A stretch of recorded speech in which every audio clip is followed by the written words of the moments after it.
Zdravím všechny, dneska tady mám Anu, Ana žije v Rakousku, je to původem Slovenka, vítám tě tady. Doufám, Ahoj. že jsi užila Vánoce. Eh, Hele, mám tu první otázku na tebe, ano. Ty se zabýváš NLP, což je neurolingvistický programování.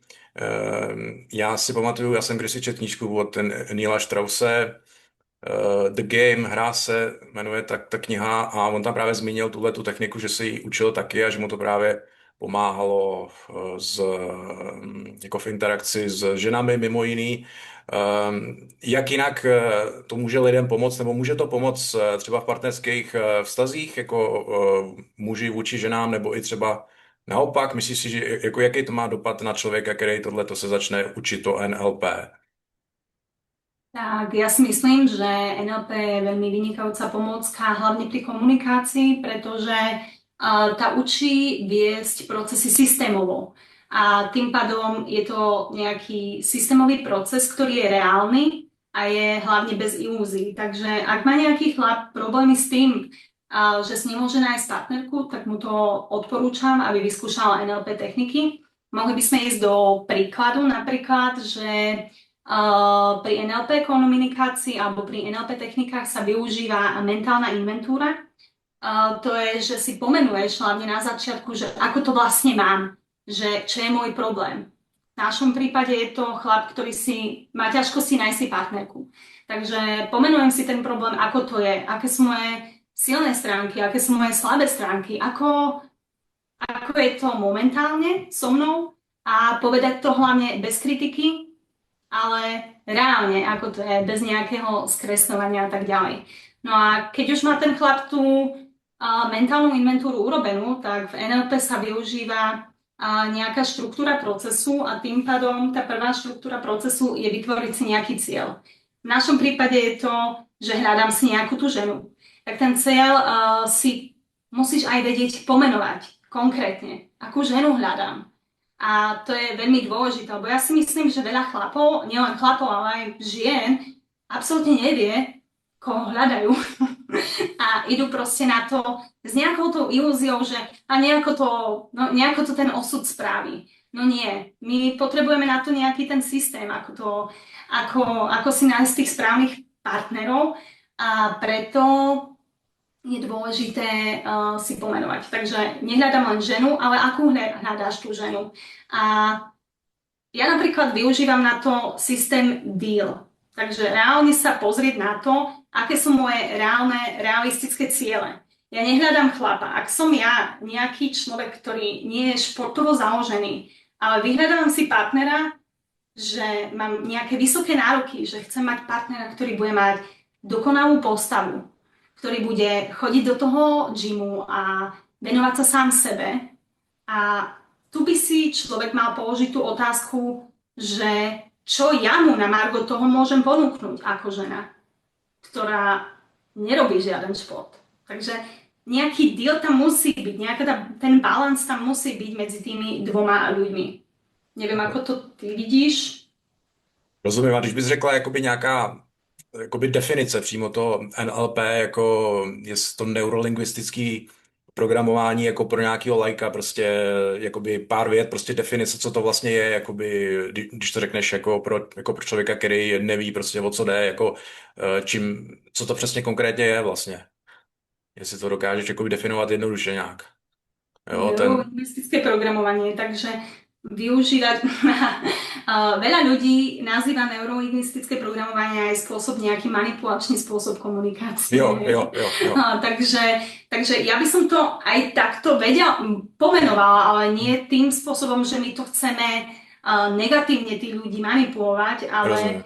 proste vytvoriť si nejaký ten systém a tým pádom nemáš ani taký, keď poznáš tie techniky NLP, tak je to ľahšie vytvoriť si nejaký systém, nejaký ten proces, ktorý pri vyhľadávaní partnerov alebo pri dejtovaní. Nebo prostě Takže zlepšování komunikace se dá říct třeba, jakoby, že si dáváš pozor, jaký slova používáš vůči druhým lidem, a Samozrejme. jako v jakých emocích, Mhm. prostě, Mhm. jo, jaký emoce do toho dáváš Mhm. a asi jestli to třeba, jestli jsem to dobře chápal já, jakože ty slova, jaký volíš ty sama, tak tě i vlastně jakoby svým způsobem jako programujou, nastavují tvoje jakoby podvědomí, jak o sobě myslíš, jak o sobě mluvíš, Mhm. jako jestli to je taky součást nějaký toho jako NLP třeba. Mhm. Asi jo. No, samozrejme. A hlavne, ako som vravela, najprv si vytvoríš ten cieľ, potom si vytvoríš nejaký ten plán pri vyhľadaní partnera, potom ideš na tú realizáciu a tam sa už väčšinou používajú tie NLP techniky. To bolo aj spomínané v tej knihe Game, Rapport.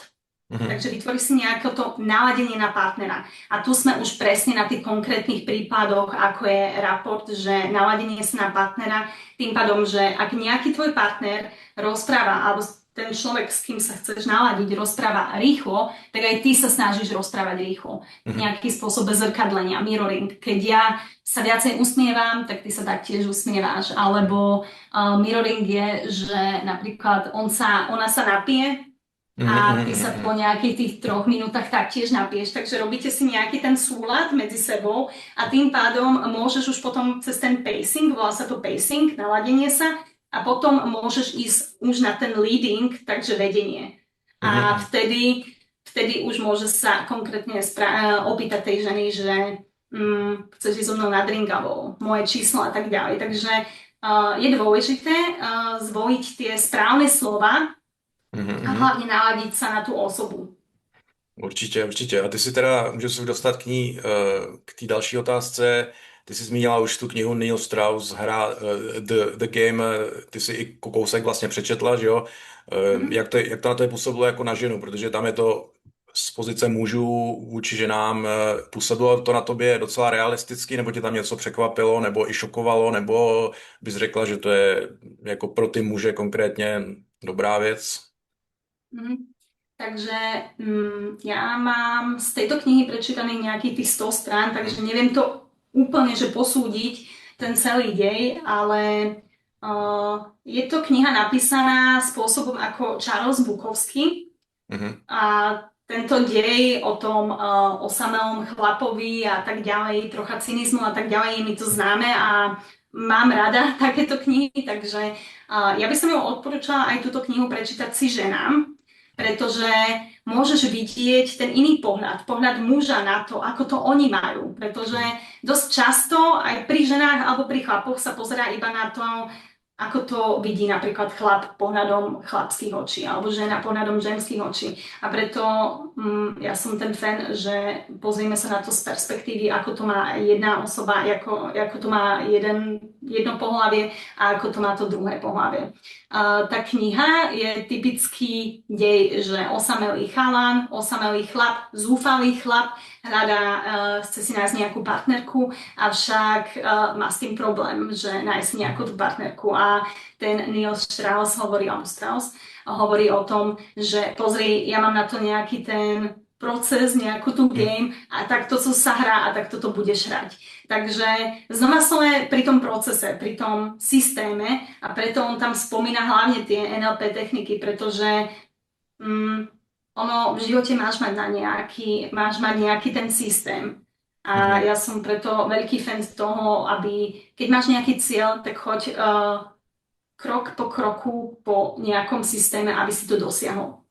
A to je tam pekne ukázané. Hovorí sa tam aj o raporte. Myslím, Mhm. že tam som viackrát čítala o tom, že spomínaný je raport. Čo ma však troška prekvapilo, bolo, že ak hľadáš tú ženu alebo máš už v pohľade nejakú ženu, ktorú by si chcel zviesť, tak mal by si ju prvýkrát ako keby odmietnúť alebo ignorovať ju. Mhm.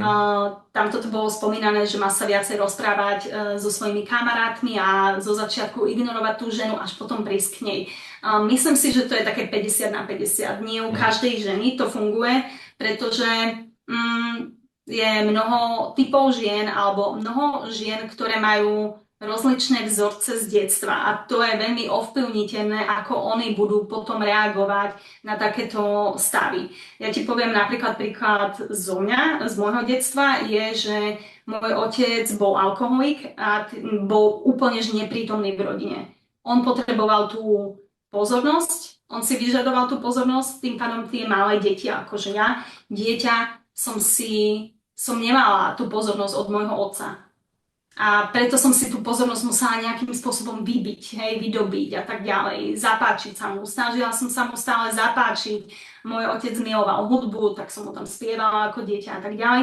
Ale postupom času, keď som bola dospelá, som ten vzorec prevzala taktiež z detstva, no ten vzorec nebol až taký dokonalý, pretože snažila som sa zapáčiť silou, mocou tým chlapom a využívala som na to zlé ochranné stratégie, ako sú moc a kontrola.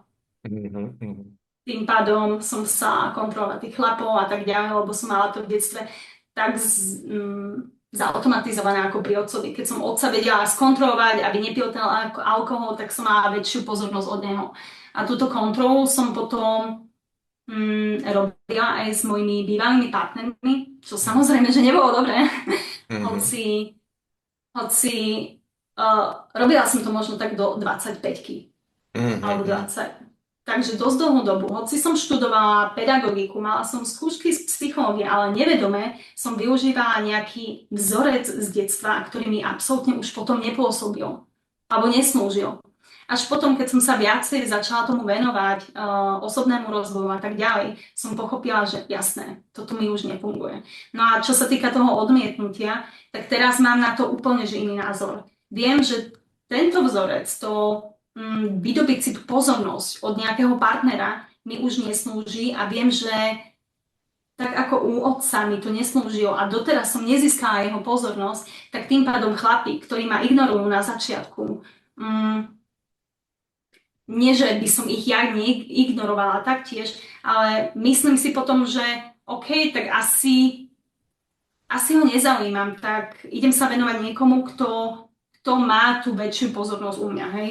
Rozumieš ma? Kdo jako vytvoří vůči tobě určitou aktivitu, ono je to jakoby o tom nějaký rovnováze, jako nedávat najevo hned ten romanticko-sexuální zájem, ale spíš dát najevo zájem jakožto o tvoji osobu nebo o tu osobu té ženy, ale jako nevystupovat hned roli toho svůdce, který má ten zájem o tebe jako o ženu, ale spíš jakoby ve smyslu nějaký jako navázání komunikace rozhovoru, který ale nemá za cíl tě svést. A to je vlastně celý jakoby princip toho pick-upu, jak ženě ukázat zájem, aniž jí jakoby odhalíš, že máš skutečně o ní ten sexuální zájem, jo? Protože zase, když jakoby to dáš najevo příliš brzo nebo vtíravým způsobem nebo nějakým oplzlým způsobem, nebo zkrátka to je právě ta Mm, obratnost, tak ta žena ztrácí zájem, i kdyby právě i když třeba cítí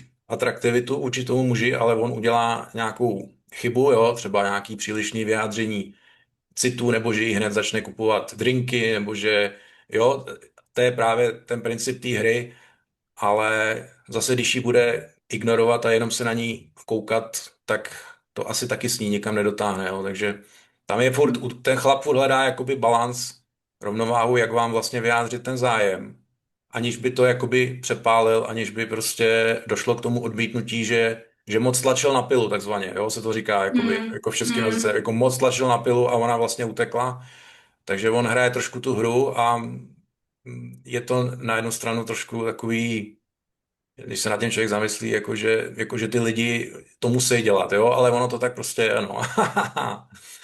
Jo, je Nejakýmto to. spôsobom takto funguje. Hoci, no, niekedy nerozumiem tomu, že prečo to máme takto No, už zafixované tieto vzorce, ako to má vlastne fungovať. no, je to jako asi, je to prostě, že jo, ta evoluce prostě Mm, jako za ty miliony let, to je stejný jako prostě u zvířat, oni mají vlastně taky určitý jako rituály, že jo, který vlastně musí jakoby dodržet, aby to zaklaplo, no. Super, super. Jo, dík za tu reakci na tu knížku. A další věc, další otázka, ty vlastně žiješ v Rakousku a seš původem Slovenka, takže tam jsem se chtěl zeptat jako rozdíl mezi přístupu, že jo, rakouských chlapů versus Slováků. Prostě Rakousko byla vždycky západní Evropa, my jsme byli ten východ. Vnímáš ještě nějaký rozdíl mezi třeba Slovákama a Rakušanama, nebo už se to stírá? Řekla bys, že už ta Evropa, no rozpovídej se, jako jestli tě napadá Mhm, pár věcí, mhm, rozdíly a můžeš i třeba jako jiný etnika mužský povídat, nebo jestli máš zkušenosti, jak chceš. mhm. No, takže znova, znova sme pri tom, že proste nemôžeme to všetko generalizovať, Mm, pretože každá osobnosť je iná a takisto nemôžem povedať, že každý Slovak je taký, aký to teraz takto nazvem, alebo každý Rakúšan, ale a taktiež, keď som mala vzťahy na Slovensku, tak to boli vzťahy spred 13 rokov, mm, kde som aj ja mala iný pohľad, iné hodnoty na vzťahy. Momentálne sú to úplne že iné hodnoty, ako som mala, keď som mala 20 rokov. Ale čo som si všimla, a taktiež si to všímam taktiež u mužov, napríklad v mojej rodine alebo v mojom okolí, je, že tí slovenskí muži sú viacej emotívni, emocionálni, až takí, že všetko, všetko si berú na takú osobnú, do tej osobnej roviny, hej, že všetko je to také osobné, všetko je to také príliš emocionálne, za čo takí rakúsky chlapi v mojom okolí sú viacej pokojní, takže neriešia tie malé konflikty takto výbušne alebo tak emocionálne ako slovenskí chlapi. A taktiež slovenskí muži z môjho okolia boli väčšinou ľudia, ktorí si nevedeli urobiť srandu, nevedeli si urobiť vtip sami zo seba. To je to najväčšie, čo vidím tuto v Rakúsku, že tí ľudia majú strašne, tí chlapi alebo aj tie ženy, že tu je väčší taký, že tu je taká väčšia ľahkosť, taký väčší mm, zmysel pre humor a vedia si urobiť srandu sami zo seba, hoci sú na vysokých úrovniach, na vysokých pozíciách. Napríklad môj manažer, môj hlavný šéf, proste každý jeden deň si vie urobiť srandu zo seba a smeje sa nad tým, keď urobí chybu.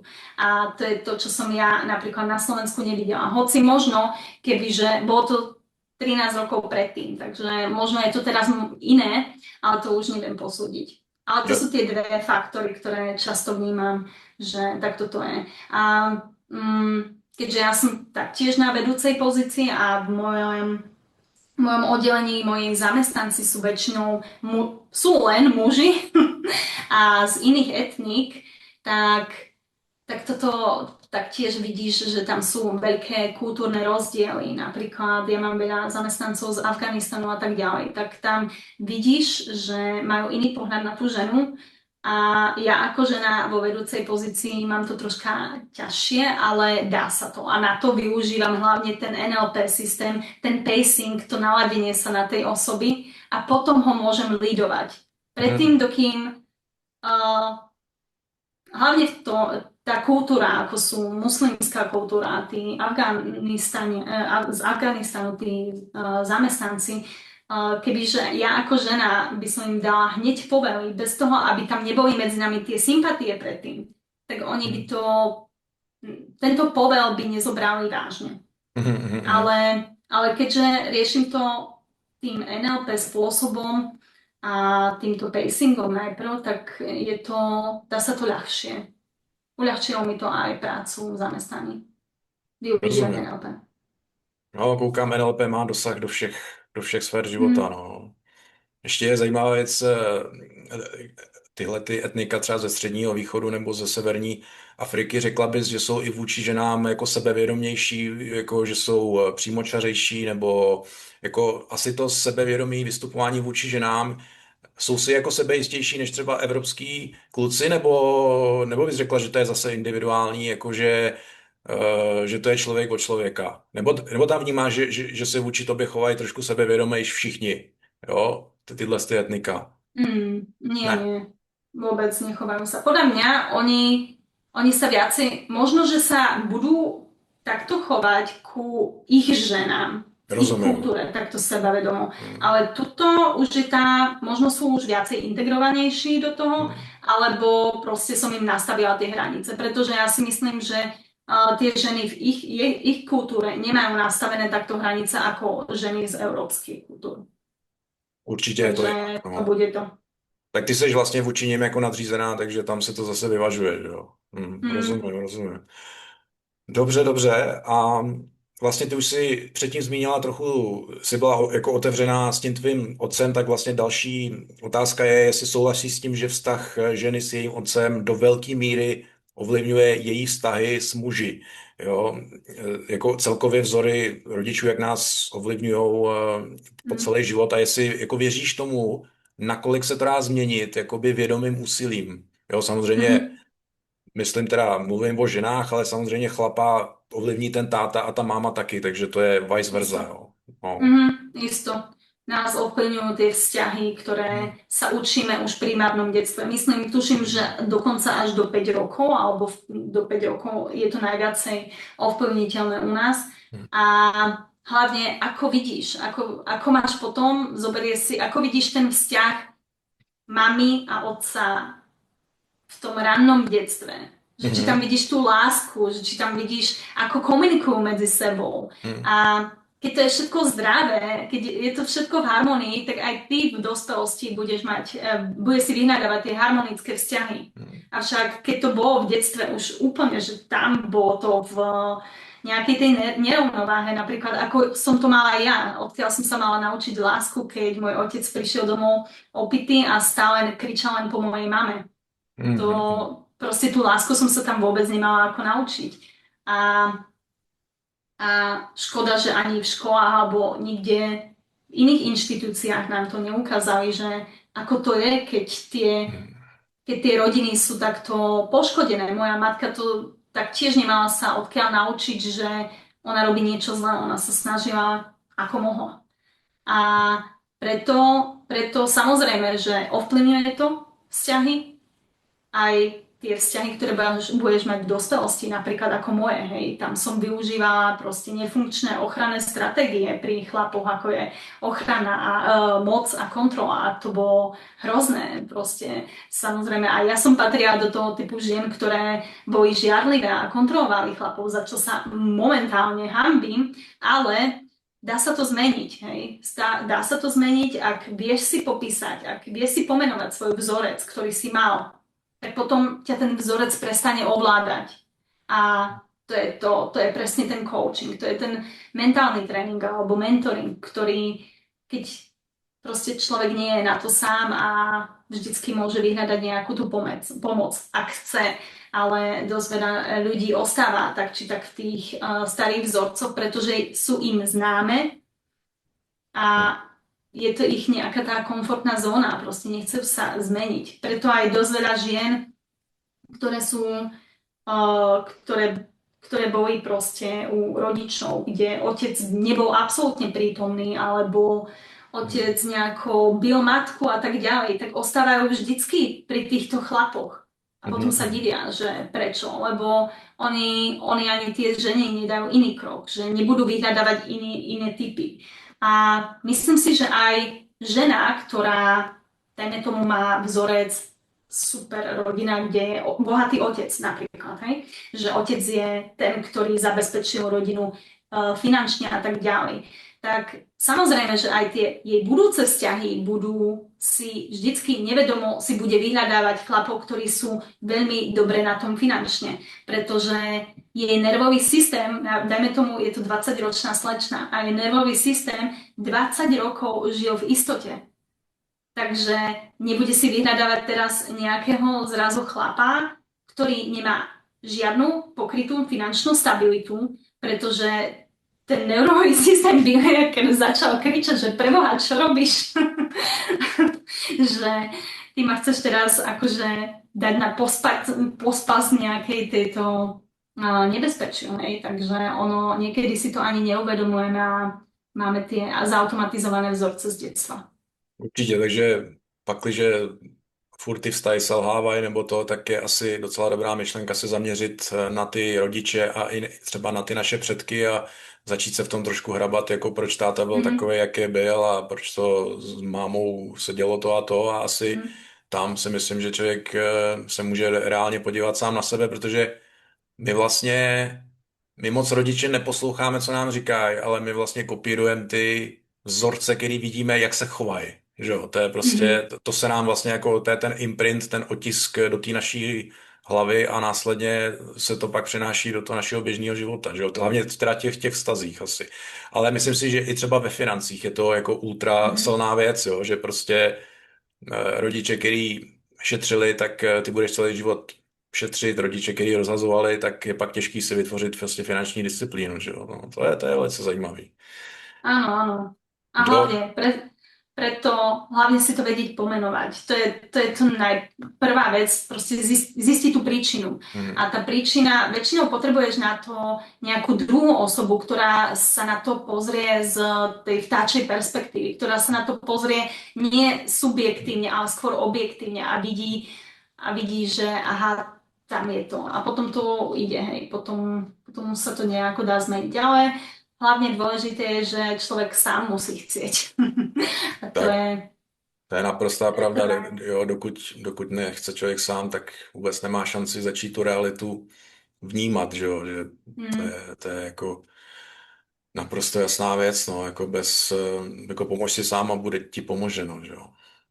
Super, super. Takže tohle se mi jako potvrdilo. Já si taky myslím, že to má opravdu vysoký vliv jako ty rodiče. No. Mm. Další věc, ohledně manželství. Je podle tebe instituce manželství překonaná věc, nebo věříš, že stále má svůj smysl v dnešní společnosti, jo? Protože něco jiného společnost před 50, 100 lety a dneska takzvaná západní společnost. Když teda vycházíme z toho, to je jenom statistická věc, že v České republice, já jsem v České republice, tak tady Mhm. počet těch rozvodů je asi 50%, přičemž cca ze 2/3 jsou jako navrhovatel nebo ten, co chce ten rozvod, je žena. Jo, není to jako statisticky 50-50, 50/50, ale ženy odcházejí z nějakého důvodu častějiš.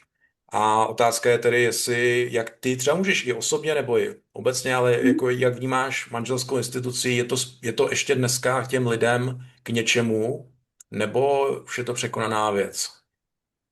No, ja si myslím, že to je, ešte nie je to prekonaná vec a myslím, že ešte veľa ľudí, ktorí sú za tradičnú rodinu alebo za tú, tú manželskú inštitúciu. A ja si myslím, že dieťa by malo vyrastať v nejakej tej rodine, kde máš idol otca, máš matku a proste hlavne tú harmóniu. Že by proste si vytvoril tie normálne, zdravé vzťahy. Pretože ak tam je niekto neprítomný, a to som proste sama videla, hoci bola som v tej tradičnej rodine, ale bola tak, či tak tá tradičná rodina nebola až takto zdravá, tak vidím to, že ak je nejaká tá časť, či otec alebo matka neprítomná, tak to ti bude chýbať v budúcnosti. A to práve, že nechceme. Takže myslím si, že to manželstvo ešte není prekonané, dúfam, a hlavne ono máš aj nejaké tie výhody. Neviem, ako to je v Česku, ale isto sú nejaké tie daňové výhody. Potom je tam výhody, čo sa týka dedenia a tak ďalej. Takže ono, ešte sú tam nejaké tie výhody, ktoré máme, keď sme v manželstve. A no, samozrejme, že prichádzajú aj rozvody. Takže myslím si, že dokonca tie rozvody, tak štatisticky je to, že najčastejšie rozvody sa podávajú v 45 alebo 50.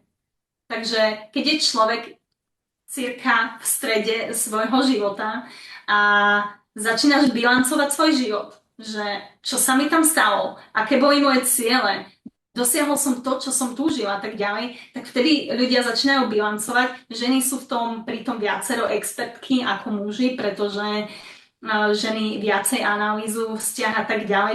To je normálne typické pre ženy a no, za to ich nemôžeme až toľko odsudovať, ale preto nastávajú aj tie rozvody, hlavne v tom 45 alebo v 50. A prečo vlastne ženy? No, ženy sú viacej emotívnejšie, ženy sú viacej tie, ktoré dávajú ten prvý krok v tom konflikte. Keď nastávajú konflikty, tak tie ženy idú, chcú to riešiť a tak ďalej. Takže ono, Ono, ani ma to, nečudujem sa, že ženy sú tie, ktoré dávajú ten prvý krok a hlavne ono, treba sa aj pozrieť na tú druhú stránku toho všetkého, že 90% žien je týraných a nie chlapov, takže, takže tie rozvody budú aj jedno z tých dôvodov, prečo tie ženy to dávajú.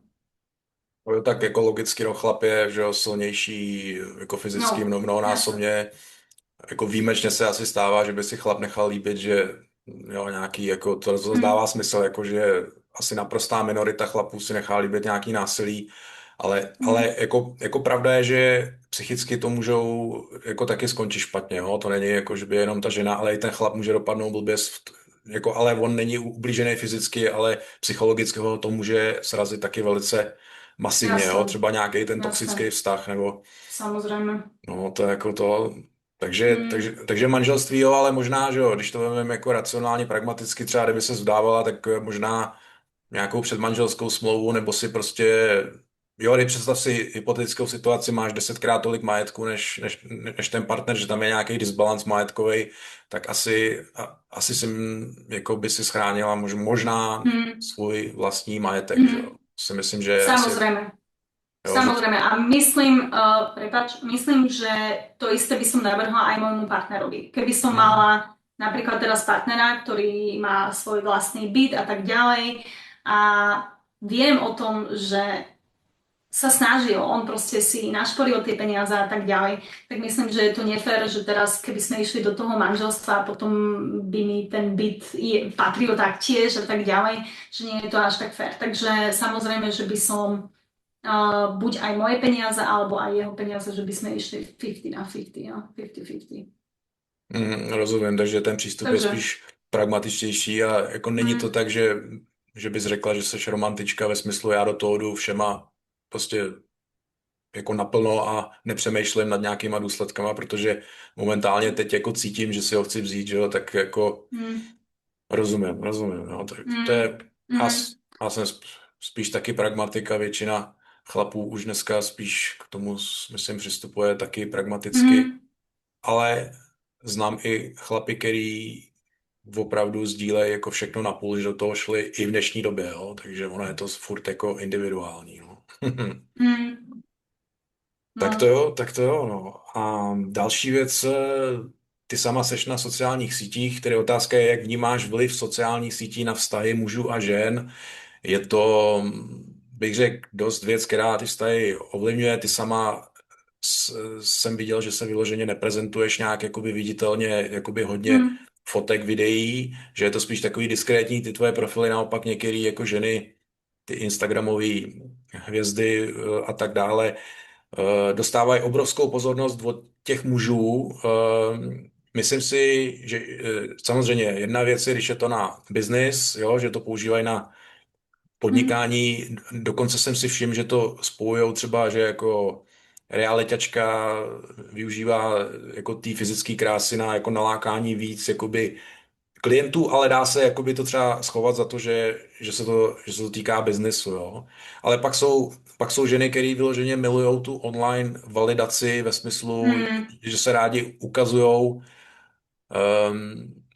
Myslíš si, že to hodně ovlivňuje ty vztahy, jo? Že vem si to, že je zadaná nebo v partnerském vztahu a dostává denně prostě desítky, může to být různý, to je úplně jedno to číslo, ale má velkou pozornost od mužů, který ji zvou na rande a ta pevnost toho stavu, víš, myslíš si, že to může jako vyvolat v té ženě pokušení, jo, jakože záleží, no, rozpovídej se sama, že já nejsem žena, že jo, jako Mm. ty se rozpovídej, jestli určitě si dostala taky nějakou pozornost online, že jo, od mužů, jo, byť tam třeba ty jako fotky moc nemáš, ale No, ani nie.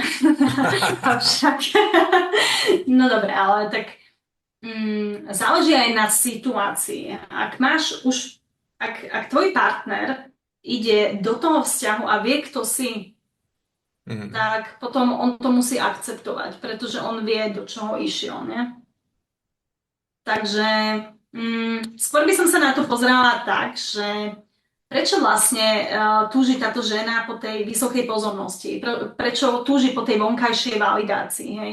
Že niekedy tí ľudia majú nejakú zníženú sebaistotu Mhm, sami v mhm. sebe a proste túžia po tej validácii zvonku. A ono to môže byť niekedy až brutálne, že niekedy sa zabudnú tie ženy, alebo nielen ženy, ale aj chlapi, zabudnú sa v tom reálnom svete a žijú v tom internetovom alebo v tom virtuálnom svete. A tu už tu už by som sa ja na to skôr pozrela na to, že asi je čas nájsť si psychológa. Nerozumiem. Takže ak tá, ak tá vonkajšia validácia je pre teba dôležitejšia ako reálny svet, ak radšej sedíš v mobile v ruke a nerozprávaš sa so svojím partnerom, tak už je tu problém. Pretože ten vnútorný, ten vonkajší svet je ti dôležitejší ako ten partner. Ale myslím si, že keď ten partner vie, že tá partnerka má na sociálnej sieti neviem koľko tisíc followerov a tak ďalej, tak musí to vedieť akceptovať. Poznám aj prípady, kde chlap mal viacero followerov alebo followerky alebo sledovateľov ako jeho budúca partnerka. To znamená, že oni neboli ani vo vzťahu, ale tá žena bola strašne žiadlivá na tie jeho sledovateľky a na tie lajky, ktoré on dostával. A jej podmienkou na vzťah bolo, že on proste nebude mať toľko veľa sledovateľiek, ako mal doteraz. On to spravil, ale moja otázka je to správne? Alebo nie, pretože mm, neviem na to zodpovedať, lebo proste myslím si, že dôležitá je tá dôvera vo vzťahu a nie nejaký online svet. Ty si vybrala toho partnera a nie jeho feed alebo nie jeho sociálny, nie jeho Instagram. Jo, určitě, no. Ono je to o tom, že když si představíš nějakou dřívější dobu, že jo, holka se narodila na vesnici, na jedné vesnici tam byl prostě třeba Honza a v druhé vesnici byl Tomáš a ona si prostě vybírala, jestli si vezme Honzu nebo Tomáše a dneska má vlastně k dispozici celý svět, že jí píše celý svět, jo, že to je ta, myslím si, že může dojít až k nějaký jakoby paralýze z toho jakoby výběru těch možných potenciálních partnerů. Samozřejmě chlap, když je populární na těch sociálních sítích, tak to má taky, jo, to je jako Mm. bezesporu, ale že jo, ten chlap nedostává takový ohromný množství té validace na základě té krásy, jo, jako když to ona třeba, když dobře vypadá, jo, to jsem chtěl jenom jakoby vypíchnout, že v tom se to strašně změnilo, že ty ženy dřív neměly toho, těch jako nabídek a tý validace až tolik a myslím si, že ten online svět s tím to, jako hodně tohleto změnil a částečně tím i mohl jako změnit ty vztahy, protože když máš, čím víc máš jako na výběr a tak Mm. tím méně si vážíš toho, co máš, jo, jakože a pak, když nastane první, druhý problém v tom vztahu, tak si myslím, že ty jako lidi mají pak jako pokušení rychleji ten vztah ukončit nebo změnit, nebo víš, jakože to si myslím, že ten internet způsobil, že je vždycky strašně jednoduchý kliknout na někoho novýho a hned si s ním začít psát a uvolnit to napětí, který máš v tom vztahu, jo, že to je prostě Mm. jako, to je docela jako Mm. taky taková věc, no. Mm. No, myslím si, že čím viacej možností, ako si vravel, hej, dá sa to rýchlo, ideš do toho off vzťahu, hej, lebo myslím si, že obidvaja, či je to žena, ktorá má veľa lajkov, alebo chlap, ktorý má veľa validácie zvonkajšia, cíti sa potom viacej sebavedomejší, Mhm. alebo žena sa cíti viacej sebavedomejšia a istejšia, že OK, však nájdem si niekoho iného. Ale či je to správne? No neviem. No hod, jako už v tom žijem. Myslím si, že někdo možná bude hledat partnera, který se neprezentuje, ale to už je každýho jakoby preference. Můžou se najít oba, který jsou na těch sociálních sítích oba, tak si pak Mm. nemají asi úplně co jako vyčítat, že jo. Mm, jasné. Myslím si, že aj tá nová generácia, tí mladí ľudia, oni majú ten reálny svet a ten online svet je už len taká malá hranica medzi tým. Nie je to až taká vysoká hranica, ako my máme Mhm. z našich generácií, pretože oni to nevnímajú až tak kriticky, ako my, myslím si. A oni, napríklad tie ženy strašne veľmi často sa porovnávajú na tých internetoch, že ktorá je Hmm. krajšia a tak ďalej, že či je krajšia ako tie ženské, ktoré má ten chlap na Instagrame a tak ďalej. Myslím si, že no, kedy nastáva to porovnanie? Vtedy, keď tomu dáš veľkú pozornosť. Takže opýtať sa sám seba, je to dôležité dávať pozornosť na ten online svet alebo skôr na ten reálny svet. Hmm. To je, to je veľmi dôležité, aby sme nezabudli, že proste existuje ten reálny svet a ten je viacej hodnotnejší ako ten online svet. A ak mám proste ako žena tú chuť dostávať tie lajky a tak ďalej a zvýšim im to sebavedomie, tak tu snažím sa, hovorím to aj mojim klientkám, no vyskúšaj sa na to pozrieť, že či nechýba ti nejaká tá sebaistota v tebe, že prečo to vlastne robíš. A myslím si, že napríklad aj OnlyFans, hej, prečo to vlastne tie ženy robia? Lebo myslím si, že je to rýchly spôsob, ako získať peniaze. To Jo. je asi ich cieľ. A po druhé, v tejto sfére, ak žena robí ten OnlyFans, tak um, myslím si, že dostáva väčšiu moc kontroly nad tým, že môže si vyberať proste koho dá do toho OnlyFansu a tak ďalej. Takže má tam väčšiu kontrolu a ako keby to mal sprostredkovať niekto iný jej služby. Čo sa týka ženy, že prečo to vlastne robia. A myslím si, že to je dôvod, prečo niektoré ženy vstúpili do toho OnlyFans namiesto nejakého iného spôsobu, ako ponúkať tie iné služby. Asi ty služby. takže, Jo. takže Jako, myslím, že oni majú tam väčšiu kontrolu nad tým, väčšie bezpečie a no jo, môžu si robiť, čo chcú. Ináč, keby to prevádzkoval niekto iný, tak nemôžu si robiť to, čo chcú, nie? tak Takže je tam určitě tam to, väčšia istota, áno. jo, to jako, je to asi pro ně že jo, není tam žádný jakoby prostředník, že jo, jako, takže oni vlastně ten zisk si vlastně dělají s společností OnlyFans a je to, je to jako bez sporu asi pro ně hodně výhodná věc, to jako jo, no. Ono mě jakoby fascinuje, že jo, jedna věc jsou ty ženy, ty teda takhle se rozhodly vydělávat, když jim to funguje, tak jim to funguje, ale druhá věc, že ty chlapy, bez těch chlapů by to nešlo, jo, a jsou to ty chlapy, který na ně házejí ty peníze místo, aby ty prostě peníze využili k nějakému osobnímu rozvoji sebe sama, prostě ať už mentálně nebo prostě fyzicky, no tak to házejí těm jako holkám online, jo, takže jako jedna věc je jako obvinit ty ženy, že to dělají, ale druhá věc je se podívat i na ty jakoby chlapy, jo, že prostě bez těch chlapů by ten biznis nefungoval, že jo. Jo, takže No, jako to je pravda. to je prostě taky důležitý tohle vědět, no, že to není jenom jako o těch Mm. holkách, ale ty chlapy dávají tomu ten finanční tok, že jo, což Mm. to je jako to, no. A je to, myslím si, že jsou v tom velký peníze, jako jo, že to určitě. Samozrejme. No tak tí chlapi získajú rýchly dopamín Jo, jo, to je ono, a to je, je to nejjednodušší, co můžeš udělat vlastně z pohodlí mm, domova, že jo. no, len vieš, keď získáš ten rýchly dopamín a stále viacej a viacej dopamínu, tak potom ten reálny svet, ktorý vedieš doma, je pre teba nudný. No, rozhodně, A no.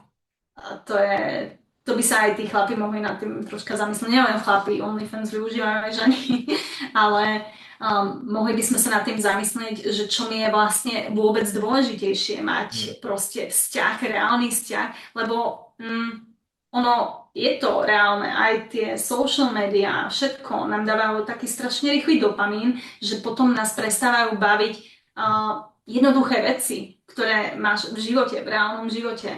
A potom aj preto je to jeden z dôvodov, prečo tie reálne vzťahy nefungujú tak, ako fungujú. Mhm, mhm, mhm. Jo, jo, to tak je, no. A Takže, no, Když se treba teda, niekedy. No, no, když se teda posunem dál od sociálních sítí, Souhlasila bys jako s tvrzením, že atraktivita není volba ve smyslu, když ty se rozhodneš, že toho chlapa chceš, tak ho chceš a když to tam není, tak jako z tvý strany ta atraktivita, tak nemá smysl, aby se on jakkoliv snažil, jako aby tě nějak uháněl, nebo je to spíš o tom, že Mm, ty už nějak vnitřně se rozhodneš, že by to s ním šlo a on to nějakým způsobem odehraje, že jo, někam tě pozve jednou, dvakrát, třikrát a může z toho něco vzniknout, ale když to tam z tvý strany není, tak on ať udělá jakoby cokoliv, tak je to v podstatě jedno, že jo. Jo, jako mm. nějaký, myslíš si, jako, že bys mohla změnit názor během nějaký doby třeba na základě toho, jak se k tobě chová, že ti píše, nebo že tě zve někam, nebo Mhm, rozumiem. co si o Mhm. tom, co si myslíš, jako, nebo jak to No, máš ty? keby si sa pýtal takej 20-ročnej Anny, tak ona by ti povedala, že áno, máš pravdu, že tak ako ja, aký mám mindset alebo za akým cieľom som išla napríklad do nejakého baru, tak ono to záleží podľa toho, že kde si alebo aký je tvoj cieľ pre dnešok, hej. Keď som bola 20-ročná a bola som niekde na diskotéke a tak ďalej, tak mala som iný mindset, akého atraktívnych chlapov som chcela možno v ten večer získať, zabaviť sa s nimi a to bolo všetko, áno. Ale keď sa ma pýtaš teraz, už dlhšiu dobu, takej 28-ročnej Anny, tak nie je to tak, pretože ja dávam vzťahom čas. To znamená, že mňa nezaujíma to, ako ten chlap úplne že vyzerá. Mala som rozdielne typy chlapov a, a či to boli až úžasne atraktívni chlapi alebo s kilami navyše, to bolo jedno. A dávam tomu čas, aby sme si napísali, riešili nejaké tie záujmy, išli spolu vonku a tak ďalej. Až potom sa to nejako to vyvenie, že či budeme pokračovať ďalej alebo nie. Ale řekl bych, Ale jako víš to jakoby hned, takhle, mm, jako víš to od začátku, jako takhle. Takže ty si mm, myslíš, že to poznáváš až po pár zkuskách, jako jestli by něco šlo mm, nebo ne, a po té první to nevíš, bys řekla, jako ještě. no, nie. Dosť často som mala nejakých tých partnerov, ktorých najprv som si myslela, že asi neviem, Hmm. nevedela som to pomenovať. Napríklad môj terajší partner, s ním som chodila asi tak rok na turistiku a absolútne som nevedela, že my budeme raz partneri. Mhm. Takže to sa potom počase z toho priateľstva sa vyvinulo nejaký ten partnerský vzťah. To je určitě Takže zajímavé, to je jako zajímavý, protože většinou v této vlastně komunitě, o který točím videa, jako co se týče mhm. žen, tak tam to je tak, že si většinou jako říkáme jedno, dvě rande a už by ti mělo být jasný, jestli to jakoby půjde, nebo Aha. jako jestli má smysl s tou ženou dál se vídat na základě jejího chování a spíš se tam preferuje jakoby ta rychlost a ten počet oslovených žen, ale je zajímavý slyšet, že se vztah vyvinul třeba, jako že jste se znali rok a teprve pak se něco vyvinulo. Jako stát se to teda Mhm. zjevně může. Um, asi není, ještě bych se zeptal, asi není dobrý, když teda, že jo, ten chlap se s ním vídáš, ale už ho máš jako zařazenýho do toho kamarádského režimu, tak asi není dobrý, aby ten chlap příliš dlouho v tomhletom se trvával, že jo? Že to je jako, Mhm. ty prostě, Mhm. ty když ho nechceš, nebo ho chceš, že jako si ho dáš do té, Samozrejme. jak se říká friend zone, že jo? Friend Mhm. zona, tak Mhm. tam jako Mhm. asi by ti to ani nebylo příjemné, když ho máš jako Mhm. zaškatulkovaný, že už je to kámoš a že z toho teda nic jako nebude, tak aby on se o Mhm. něco furt jako snažil a nějak na tobě visel, že jo? To je spíš Myslím to. si, áno, myslím si, že napríklad v mojom prípade bolo to tak, že ani on, ani ja sme nehľadali v tú dobu partnerov, takže my sme neišli s tým cieľom, že hľadám si Hmm. partnera. Ak by som ale mala nejaký ten date, kde si hľadám si Hmm. priamo partnera, že to je môj Hmm. mindset, nájsť si partnera, tak samozrejme, že by som potom pozerala, pýtala by som sa nejaké tie otázky a chcela by som čím rýchlejšie proste zistiť, že či nám to bude klapať alebo nie. Mhm. Takže podľa toho, aký máš ten mindset. Lebo napríklad z tohto vzťahu my sme ani jeden, ani druhý to nevnímal, že z toho bude rast vzťah. Takže se to tak prostě vyvinulo Mm, v celku náhoda, ale řekla bys jako poměr toho, kolikrát se ti tohle stalo versus, že to šlo spíš jakoby rychlejc, víš, že první schůzka, druhá, že jste se znali třeba měsíc a už z toho byl ten vztah, tak to bylo asi jako častější varianta, třeba, že jste se poznali, jasné. že jo, jako bylo to Jasné, tak, jo, jasné. Jasné. tak to jako odpovídá tomu, co víceméně o čem já třeba mluvím, jo, jako že to tak většinou je, jako no. Mhm. Super, super. Um, Tohle je celku jednoduchá. Další otázka je, jo, jak ty jako žena tomu muži naznačíš, že ho chceš, pochopitelně mu to výslovně neřekneš, takhle to nefunguje, ale jako zkus nějak si, co bys dělala, když ho chceš, ale jako chceš mu to nějak naznačit, aby on třeba za Mhm. tebou přišel nebo tě oslovil, nebo aby to posunulo dál ten vztah, rozumíš? Jako, co mu třeba Mhm. napíšeš, nebo zkus se rozpovídat, určitě se ti to taky někdy Mhm. stalo, jako, že ho chceš trošku pošťouchnout, Mhm. aby něco dělal prostě vůči tobě, jako. Mhm. Tak aby, keby to bol, že partner, ktorý, alebo nejaký, som niekde v bare a niekto mi je atraktívny a chcem s ním prísť do nejakého toho kontaktu, tak využívam na to samozrejme očný kontakt, ale priamy očný kontakt. Mhm. Aby to cítil, že proste áno, chcem ťa. Mhm. A usmieva sa na ňo, priamy očný kontakt. A no, môžeš využívať pritom aj tie NLP techniky, ten mirroring, hej. On si Mhm. dá, on pije niečo, tak proste začnem aj ja piť niečo, môj drink a tak ďalej.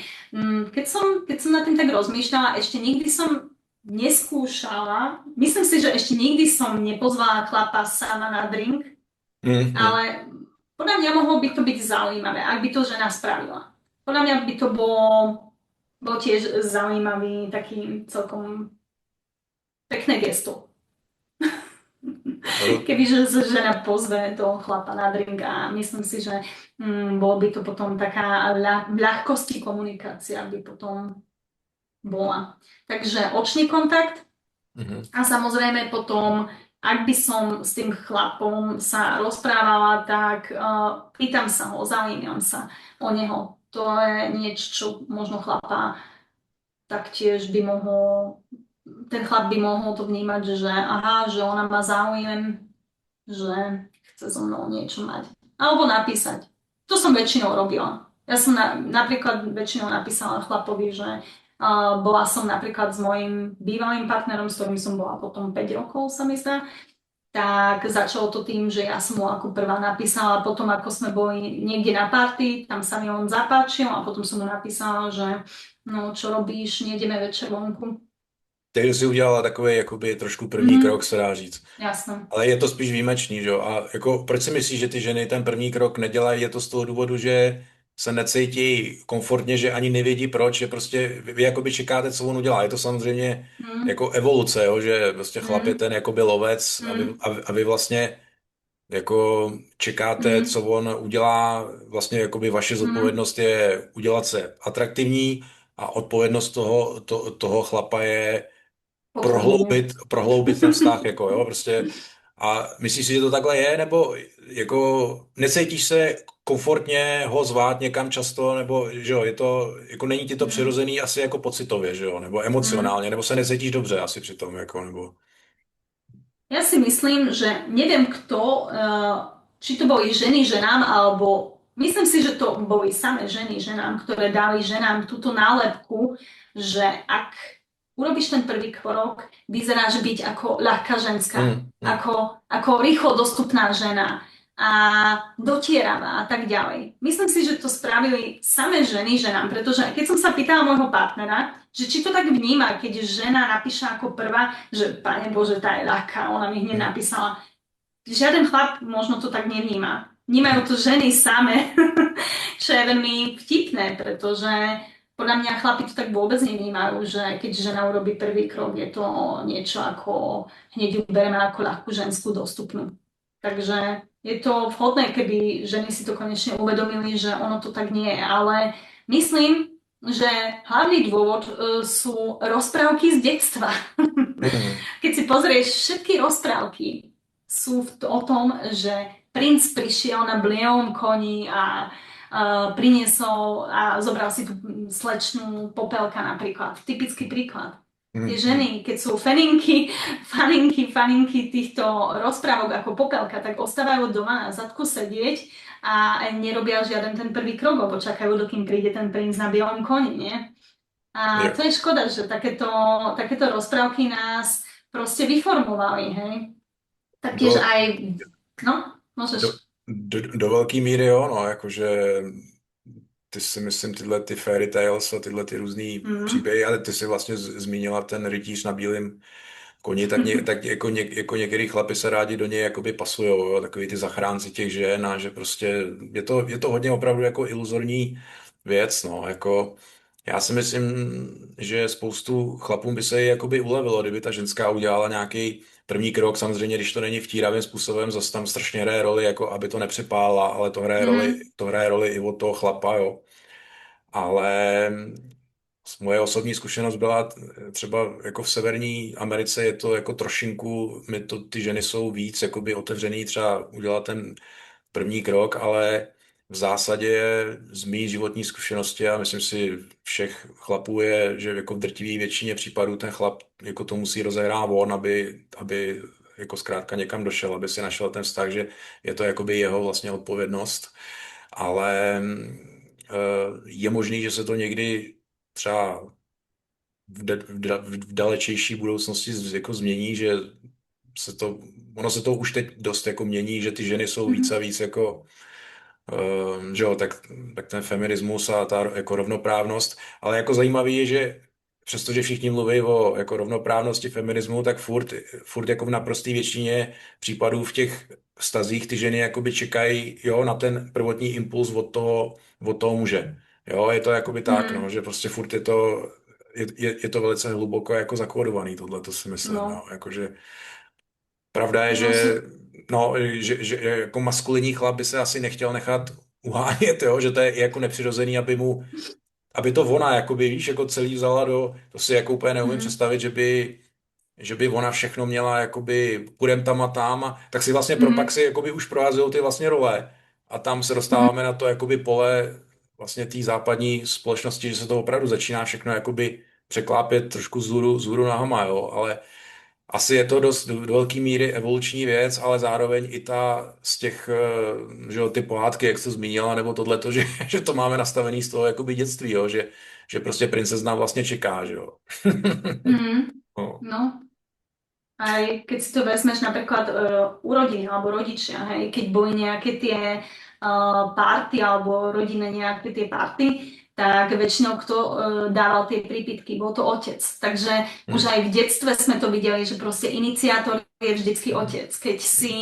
Keď dieťa malo v izbe pavúka, tak kričala matka hneď na otca, že poď zlikvidovať toho pavúka, hej. Takže ono, vždycky to tam bolo nám zautomatizované a to máme samozrejme, že v podvedomí, že ono, ten chlap je to iniciátor. Hoci sú ženy, ktoré propagujú veľmi vysoko feminizmus, ale väčšinou tie, ktoré to až tak brutálne propagujú, tak väčšinou tie ženy sú potom aj lesby, Hmm. čo?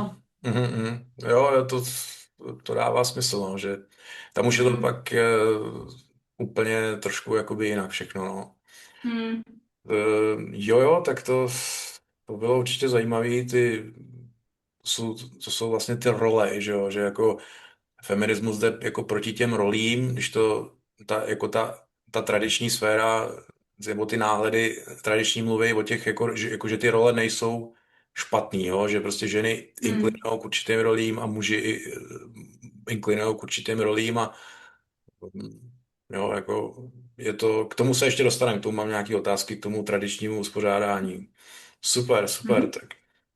Um, Jednoduchá otázka, myslíš si, že může jako fungovat platonický přátelství mezi mužem a ženou, protože často si měla v životě kamarádky holky, ale měla si i kamarády chlapy, že to vydrželo opravdu třeba 5-10 let nebo i díl, ale že to zůstalo jako platonický. Myslíš si, že to může fungovat? Jako, nebo? Samozrejme, že to môže fungovať, ale musí si nastaviť vysoké hranice. Hmm. A je tam aj väčšia kontrola a tí obidvaja musia vedieť, aká je ich rola v tomto Hmm. vzťahu. Takže s vysokou kontrolou, s hranicami sa to dá, je to ale na Hmm. tenkom ľade, myslím si. Hmm. Ale ak máš takýto platonický ke priateľstvo medzi mužom a ženou, tak je to úžasné priateľstvo. Mám to taktiež a no proste vidíš tú perspektívu muža na určité pohľady a je to predsa ten kamarát ti podá iný názor na to ako tvoj partner. Jo, tak. Takže je to super, keď máš takýto vzťah. Ale je to väčšinou na tenkom ľade, aby si tento vzťah udržal.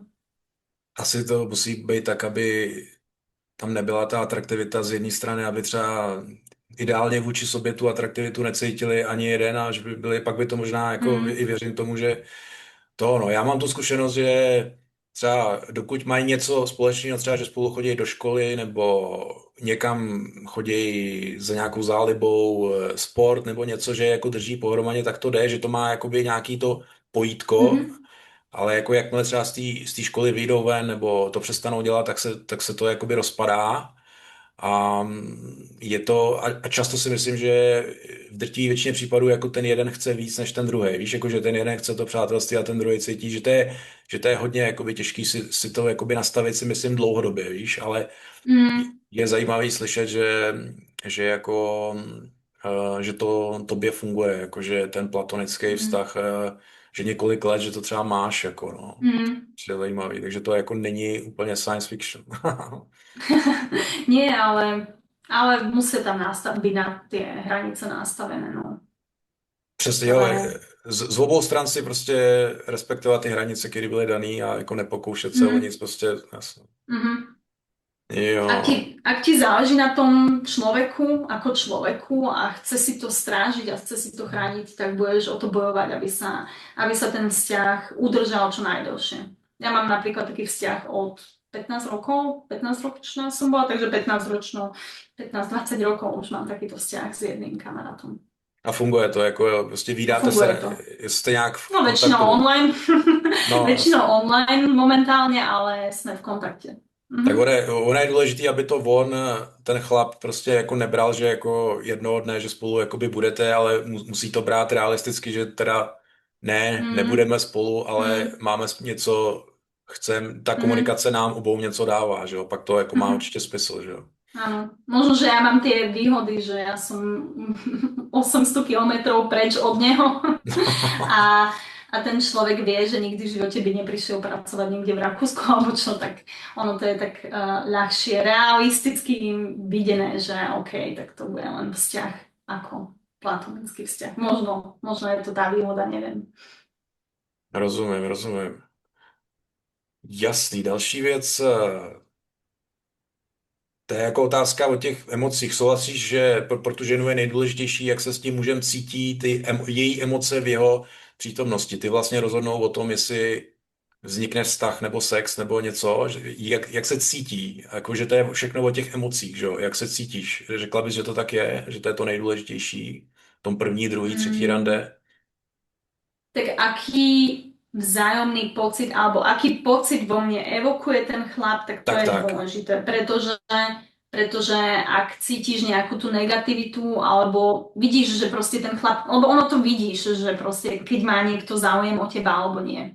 Takže je to dôležité a s akým pocitom ideš z toho randenia alebo z toho dejtu Hm. preč, to je dôležité, hej, lebo ono to človek to cíti nejakým spôsobom, že či ti ten dal, či ti ten partner dal zelenú alebo nie, ale že by moje emócie ovplyvňovalo to, ako bude ďalej fungovať ten vzťah, lebo ono niekedy je to tak, že väčšinou u žien je to tak, že tá žena príde negatívne naladená a potom si sama povie, že tak dneska z toho nebude nič, hej. Hm. Tak to zasa nie, hej, lebo neviem si predstaviť, že keby som prišla na date, kde by som možno ten deň bol pre mňa zlý a bola som smutná, takže moje emócie boli, že dneska mám posratý deň a prídem na ten date a ten chalan sa bude smiať, tak myslím si, že aj ja sa budem smiať, pretože neovplyvňa moje emócie jeho náladu. To bych Rozumieš? řekl, to je velice důležitý. Jako, když ty přijdeš ve špatný náladě a on ti ji dokáže zvednout a udržet a ty z toho rande odejdeš s lepší náladou, než si do ní přišla, jak si myslím, že je reálná šance, že to bude pokračovat. Naopak, když on tě srazí, Mm, jo, že třeba já nevím, že se málo směje, nebo je jakoby psychicky trošku níž než ty, že třeba spíš ty ho jakoby zvedáš. To je důležitý, že mm, vlastně nesmí to být tak, aby ty ho zvedala, ale spíš, aby on vlastně zvednul tebe, nebo abyste si aspoň byli rovný. Jo, ale v momentě, mm, kdy ty ho psychicky budeš zvedat a vlastně vidíš, že on na tebe visí, tak si myslím, že mhm. ta tvoje atraktivita vůči němu, jako si myslím, prudce klesne, jo, protože No. jako každý chceme buď to jakoby rovnýho sobě, anebo jsme rádi, když od toho druhého jako něco získáváme, tím myslím ne materiálně, ale Mhm, jakoby psychologicky, že tě ten člověk mhm, zvedá, něco ti dává, mhm, tak tam je jakoby mhm, velká hodnota. No a samozřejmě humor je, to je nesmírně důležitá věc, že jo, jako mm. to, To si aj ja myslím. no, když tě dokáže rozesmát, tak Mhm, super, super. A další věc, myslíš si, že jsou současné moderní ženy jakožto spokojenější ve vztazích a v životě, než byly matky a babičky jejich, jo? Když srovnáš ty generace, nevím, jestli ještě mhm, máš třeba babičku, nebo mhm, jestli máš mámu, ale určitě jsi se s nima o tom bavila. mhm. Jsou dneska ty ženy spokojenější doopravdy v těch vztazích, a nebo jsou sice svobodnější, jsou úspěšnější, jsou jako nezávislejší, což ta doba jakoby tlačí, jo, že to tak má být, ale přináší to skutečný štěstí do těch vztahů? Myslíš si to, nebo si to nemyslíš, jako, že Mhm. to tak není? Ja som sa napríklad na tú otázku pýtala aj mojej mamy, že ako to vidí ona. A ona mi na to povedala, že no vieš, záleží na partnerovi. A taktiež ona bola v tej inej generácii, ale aby povedala, že ten vzťah bol pre ňu skvelý, tak povedala, že nie, hej, počul si.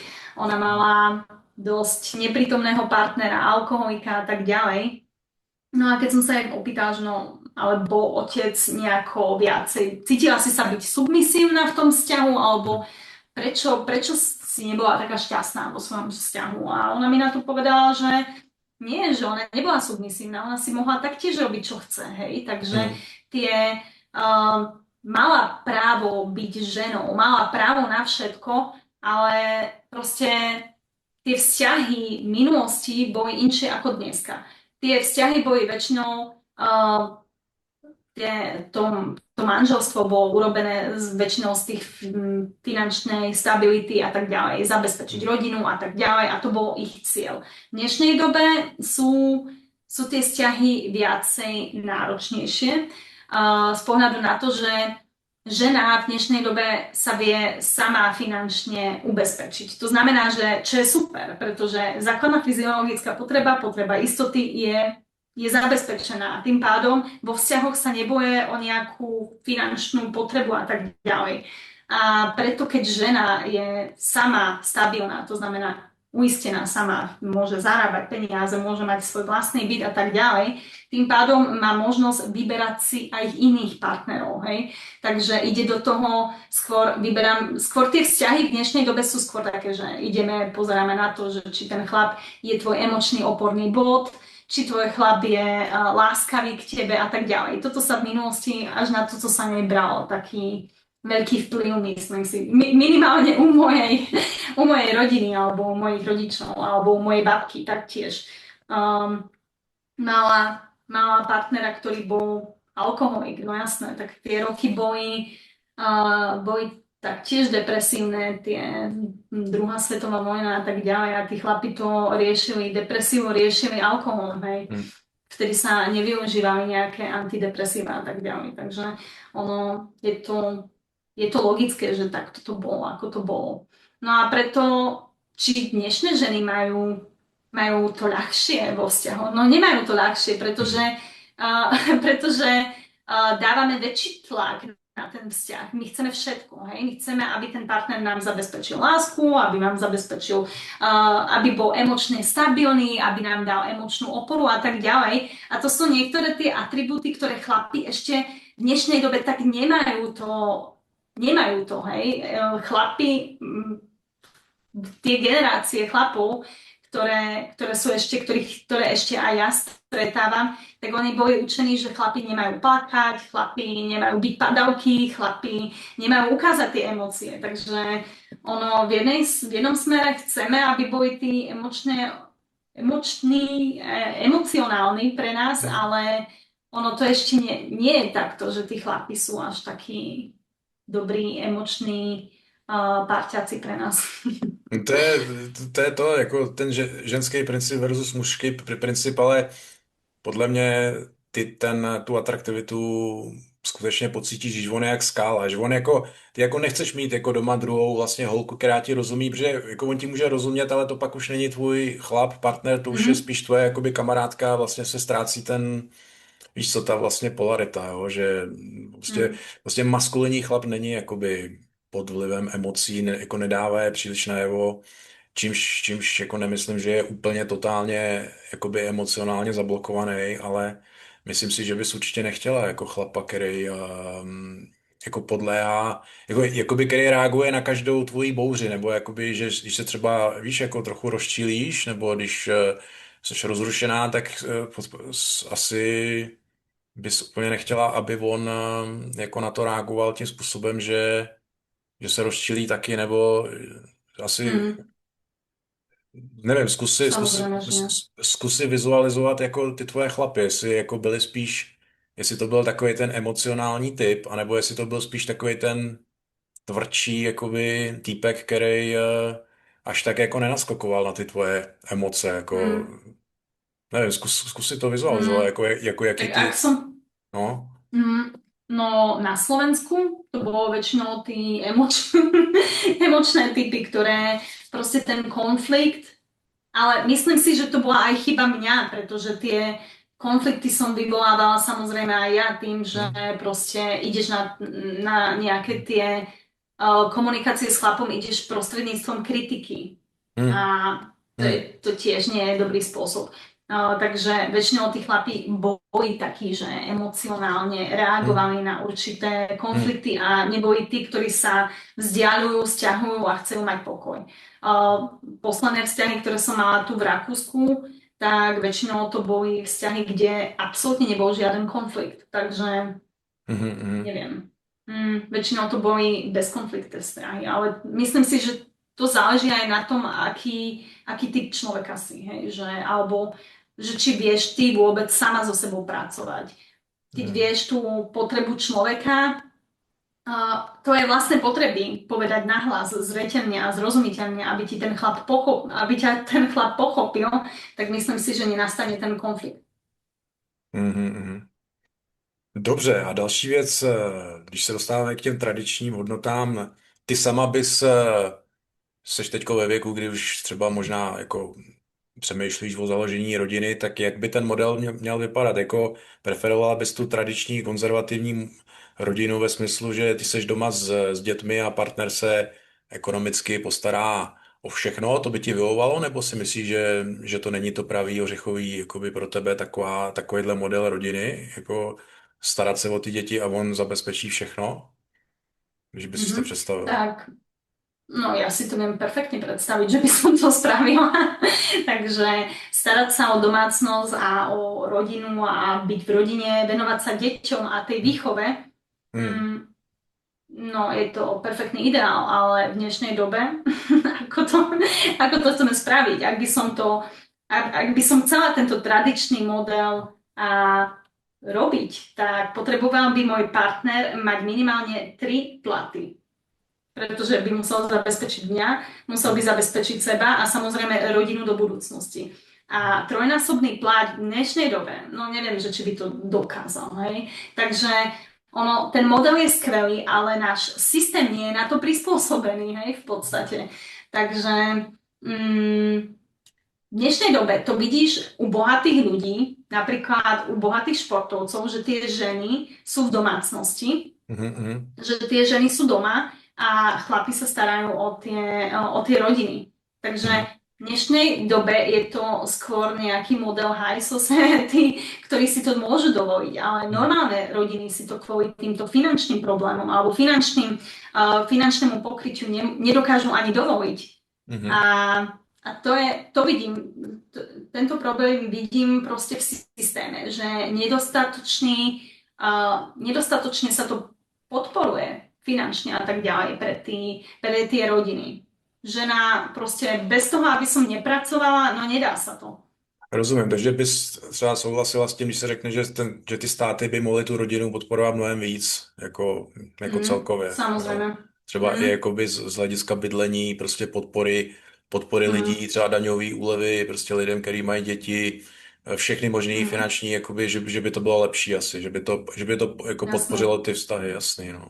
Jo, Mm. jo, já si to... Ale mm, Ale tiež treba dodať, že podľa toho, že ako to tí ľudia vnímajú ten tradičný model rodiny, lebo ak chceš povedať, že tá žena potom sa oddiali od spoločnosti a bude len doma uzatvorená s dieťaťom, tak potom vytváraš znova jedno dieťa, ktoré bude asociálne, hej? pretože žena má mať taktiež aj, kebyže bola v tej domácnosti, tak má právo na to, aby bola nejako v spoločnosti a tak ďalej. Aby mohla mať možno aj nejaké tie social media a pozerať sa na to a tak ďalej. Že neznamená to, že teraz bude len doma upratovať, lebo v dnešnej dobe, no čo chceš poupratať doma? Tam všetko máš tu elektronické roboty, elektronické mixery. Ja proste len stlačím gombík a za 60 minút mám vytvorené jedlo, takže v dnešnej dobe to nie je až taký problém, ale je to dôležité, aby tá matka ostala s dieťaťom, hlavne kvôli tej výchove. Určitě... A Hm. taktiež ešte by som chcela povedať, že ak by ten chlap aj zarábal strašne veľa peňazí, neznamená to, že po práci, ak bude proste, ja neviem, 10 hodín denne pracovať, išiel potom ešte networkovať so svojimi kamošmi do baru a potom by až večer prišiel za ženou, povedal deťom dobrú noc, pretože potom znova vytvárame ten model neprítomného otca, čo je tiež škoda.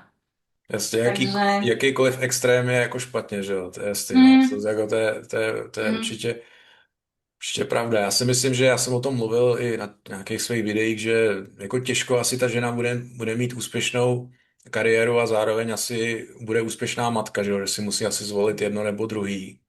A mm, že vlastně ta výchova těch dětí jí veme vlastně ty nejlepší léta, že jo.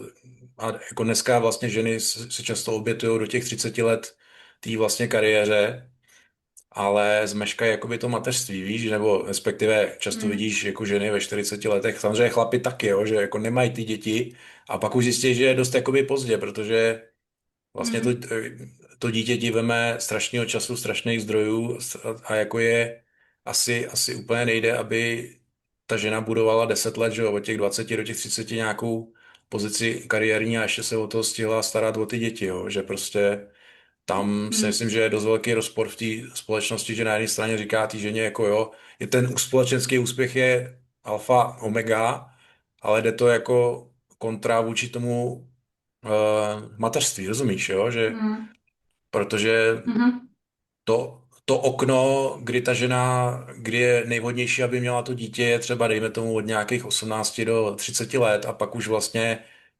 se jednak zvyšuje jakoby riziko vůbec toho těhotenství a ten čas se strašně krátí. Vy máte, jako v tom máte nevýhodu ty biologické hodiny, že jo? Tam si myslím, mhm, že to je trošku společenský problém těch západních zemí, že ty ženy jakoby to odkládají a pak už je zase pozdě.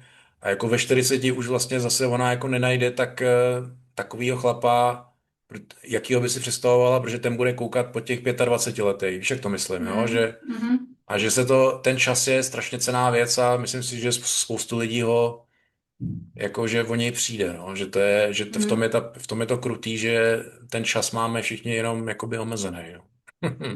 A ani si ho neuvedomujeme, že je to obmedzené. A hlavne napríklad môj príbeh je, ja mám 35 rokov a neznamená to, že Počuješ ma? Jo, slyším tě, slyším tě.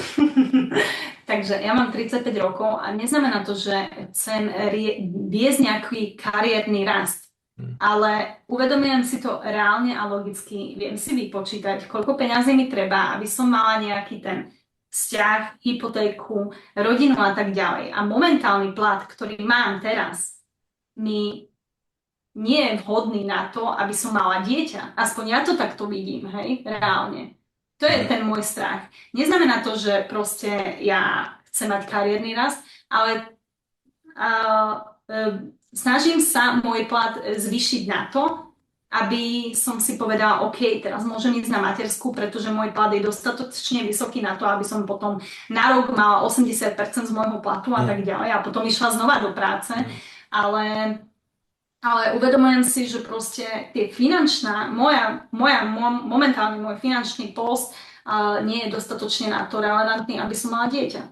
Takže ono to nejde o ten kariérny rast, ale ide o to, že mám proste strach z toho, že neuživím rodinu. Nielen ja, ale aj partner. Hej. Já si to myslím, že je to hodně systémový, no, že jako Mm, opravdu ty země jsou, jako ano, žijeme v neskutečné hojnosti materiální všichni, ale zároveň je to jakoby podmíněný tím úspěchem v té společnosti a že jo, kdyby ten systém opravdu se zaměřil hodně na ty matky jako takový, že by se nemuseli bát, víš, jako myslím matky jako rodiny, jako prostě celek, že by si byli jistí, že to dají, tak si myslím, nebo že by to i ty vlády víc jakoby komunikovaly nějakým způsobem, mm, jako kdyby to podporovaly, kdyby ty vlády o tom třeba jakoby mluvily jako mm, že by to opravdu bylo hodně jakoby takový téma, který se hodně řeší, že by to možná, že by se ty lidi tolik jakoby nebáli, no. Je to, ale souhlasím s tebou, a ještě jako chlap, že je to vlastně do velké míry opravdu ekonomická záležitost, že to ani mm, nemusí být kolikrát touha po té kariéře, ale je to hodně jako ekonomický. No a pak je to i na tom chlapovi, že aby čím on víc je úspěšnější, tak tím má reálnější šanci najít nějakou ženu, která má ty mm, aspoň částečně konzervativní hodnoty a že se přizpůsobí, jakoby, že opravdu bude několik let doma s těma mm, dětma, že jim dá všechno a on to utáhne. A pak si myslím, mm, že i takovýhle model má jako největší šanci na to, že to jako vydrží. Víš, jako že to vydrží samozrejme. jako Mm, nejdýl ten vztah, jo? mm, Že to, mm, ale ne každý má ty prachy, že jo? To je prostě ono. No. no, no, Super, Richard. super. Richard, ja mám 9%. Super, super. Tak to, Baterky. tak to zkrátíme, hele, to. Ještě, jestli mi řekneš, ty sama, jestli o tom chceš mluvit, jako ty sama založení rodiny, je to teda tvůj základní životní cíl, nebo to není podstatný? Jako myslíš, že zůstaneš bez dětí, nebo jako přeješ si založit rodinu? Samozrejme, že si to prajem, ale u mňa založenie rodiny začína medzi vzťahom partner, žena a muž. Mhm. Takže toto je u mňa dôležité. Keď máš vytvorený vzťah, ktorý je harmonický a tak ďalej, tak potom môžeš ísť o ten level ďalej. Takže mať dieťa s týmto partnerom. Ale je to môj cieľ, ale ako som ti vravela predtým, že proste ja mám tam ten finančný strach, Mhm. že ono to nedáme, pretože samozrejme, že nechcem mať vzťah, kde budeme len platiť hypotéku. U nás tuto Mhm. by hypotéka platili by sme 1800 eur mesačne, čo je Mhm. strašne neskutočne veľa. A predsa chcem vytvoriť vzťah alebo vytvoriť prostredie pre to dieťa, kde by sa cítilo dobre a nie, že by Mhm. malo pocit znova nejakej neistoty, hej, finančnej. Rozumím, takže u Mm, tebe ty chceš tu rodinu, ale držíš se zpátky díky těm financím, prostě, že jako mm, mm, partner třeba nemá nebo nevydělává dostatečně tolik, aby se cítila komfortně prostě založit tu rodinu. Rozumím, mm, rozumím. Super, super. Tak jo, tak děkuji ti, že jsi to se mnou tady spáchala, tenhle ten rozhovor. Věřím tomu, že to někdy zopakujem. Někdy třeba no, brzo budem rada. Mm, můžeme ještě dokončit. Já si poznamenám ty otázky, co jsme vlastně neprošli, mm, a zopakujeme to a uvidíme se určitě Brzo, měj se teda hezky, jestli chceš ještě něco v rychlosti říct chlapům nebo ženám, jestli tě něco napadá zajímavého třeba, tak klidně řekni, jestli něco Tak máš. hlavne, tak myslím si, že hlavne dôležité v všetkých vzťahoch, čisto intimné vzťahy alebo pracovné a tak ďalej, je komunikácia. Takže chlapi, nebojte sa rozprávať, ženy, nebojte sa rozprávať a ak máš problém, že nájsť si partnera alebo čo, nie si sám, môžeš ísť za nejakým tým mentorom alebo za koučom a tak ďalej a získať tie techniky komunikácie a tak ďalej, ktoré sme sa bohužiaľ nenaučili ako deti, ale ešte nie je čas, aby sme sa to naučili. Ešte je čas, aby sme sa to naučili. Super, super. Tak jo, díky za tip, ať se ti daří a zase se někdy uvidíme brzo. Ďakujem za rozhovor. Zatím ahoj. Pa, pa.